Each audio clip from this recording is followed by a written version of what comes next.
I don't know how to love Borderlands 3. From a gameplay and visual perspective, it slaps. In every other way, however,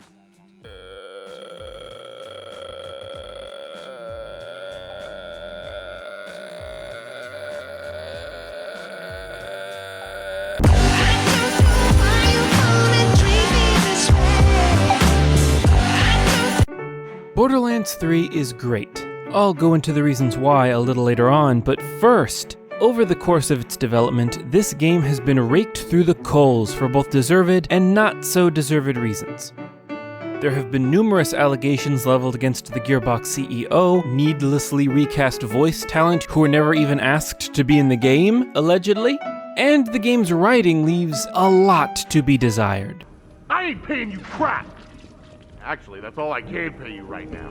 Which leaves me in an interesting place. How do you appreciate something so complicated?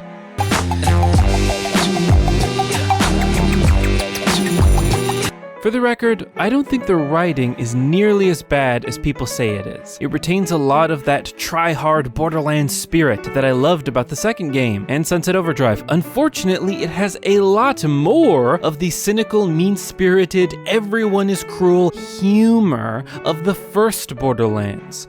That game's writing was so bad that I played 99% of it, talking over the game with my brother or listening to podcasts while dozens of loud, violent characters droned on about who to murder and how much they liked doing it. And all in that patented Borderlands voice!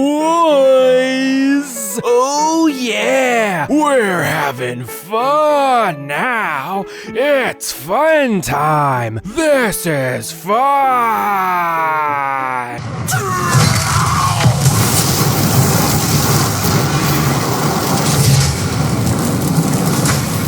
I guess that's how people feel about this one. But I digress.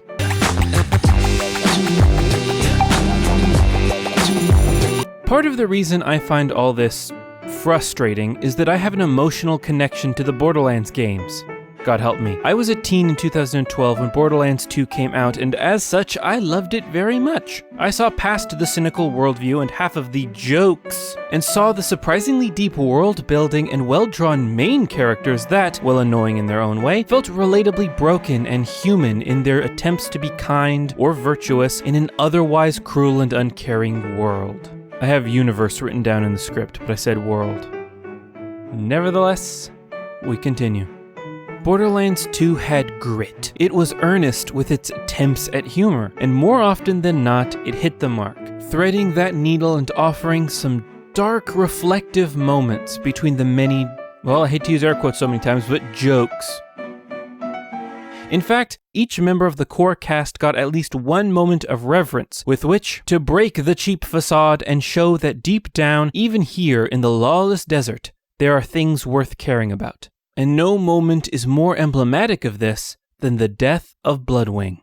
A cool bird, Bloodwing was the best friend of Borderlands 1 hunter Mordecai. When Bloodwing dies, it isn't treated like a joke. It hurts everyone that knew that bird. Mordecai doesn't just get over the death of his friend, he struggles with it for the rest of the game and subsequent expansions. Jack, on the other hand, does joke about it. They make us hate Jack, more so than we did before. They give us personal reason to want to fight him. Borderlands 2, shallow as it ultimately is, had the power to strike at the heart of its young player base and latch on with surprising, if minimal, depth.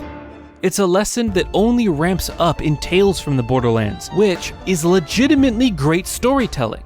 Borderlands 3 did not learn this lesson. To me, there is one thing that can sum up where the game goes wrong. The Calypso twins, or more specifically, Tyreen Calypso's voice affectation. Hey, you got yourself a fragment! Making your own Valky? That's fun. You know what we've been making? An ever-hungry tide of ravenous followers sweeping over the galaxy committing super murder in our name. This, hey guys, where's the party, cowabunga, type accent that fails to hit the obnoxious streamer thing that they're going for, while also not doing anything else. And it's so constant and so relentless. My computer autocorrected Cowabunga to Bungalow? Bungalow Man? What's worse is, that's every character in this game. Katagawa's got an asteroid-mounted laser aimed at Atlas HQ, and he's threatening to slice me in half unless I surrender. I'm, freaking out here! Freaking out! With a few exceptions, like Zero, whose cybernetic whisper voice and serious attitude was like running through a waterfall in the middle of a dry desert. Judgment from on high falls swift on Atlas traitors.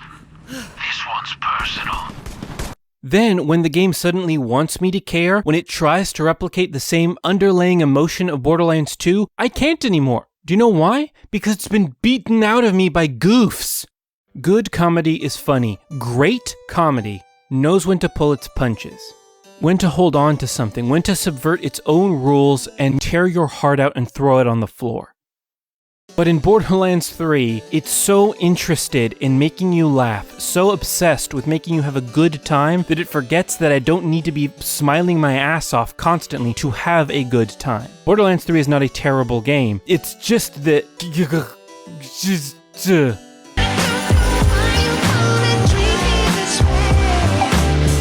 So, why do I like this game so much?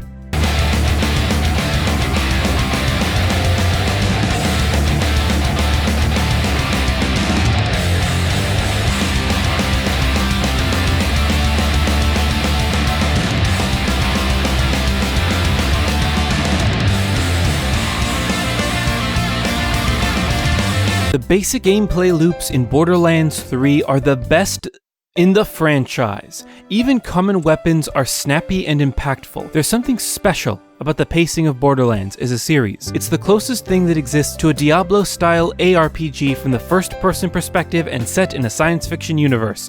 All things that I enjoy. Focused on forward momentum and constant reward, it differs from the repetitive nature of Destiny's activities, corralling you in the same locations over and over again, doing the same things over and over again, constantly struggling for that pair of pants with a bigger number, or a gun that does one thing slightly differently from the one that you had to throw out because it wasn't strong enough. In Borderlands 3, I'm getting so many interesting guns that I don't know what to do with most of them. Literally, I don't know what to do. It's vomiting weapons at me constantly. And the guns do such cool things. This one, or that one. I have options when going up against the myriad of fun-looking and colorful enemies that dot the galaxy like so many sprinkles on a red velvet cupcake. Only if sprinkles had really annoying voices. And now, the moment you've been waiting for! Let loose your bloodlust roar for our God Queen, the First Sister, Tyreen Calypso! A huge team of people worked on this game, and I have no problem supporting their work, even if they're ultimately led by some unsavory people. That it taints the otherwise delicious pie that is this game. Game pie. A thing I just invented and will never say again. I also care about the lore of Borderlands, which I know is not a popular thing to care about. My cup fell over. I knocked my cup over with my hands, because I speak with my hands. Okay?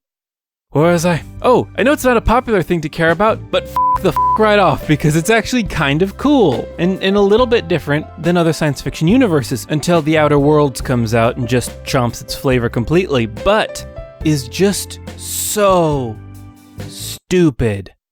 And it's not always a bad thing to be silly. Strangeness and silliness are powerful tools that help set stories apart. Shows like Twin Peaks and Legion would not work without their respective approaches towards framing reality. Games like Sunset Overdrive and Devil May Cry use their wacky tones as spice to qualify the unconventional action and make the wild events of the gameplay feel at home in their worlds. But I don't really care about Devil May Cry lore, and I never really got into the universe of Sunset Overdrive. I always thought Borderlands was different. Where other games would let something lie, Borderlands, silly as it was and is, always attempted to have some consistency growing beneath the world like tree roots, feeding disparate plants, plant juice, sap, sugars. I don't know. I'm not a botanist. I don't know much about plants. But Borderlands 3, I do know something about. Hey everybody, I'm a Borderlands character.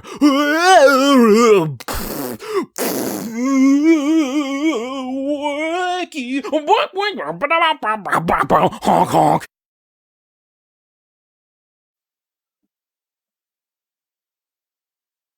It's a good game though.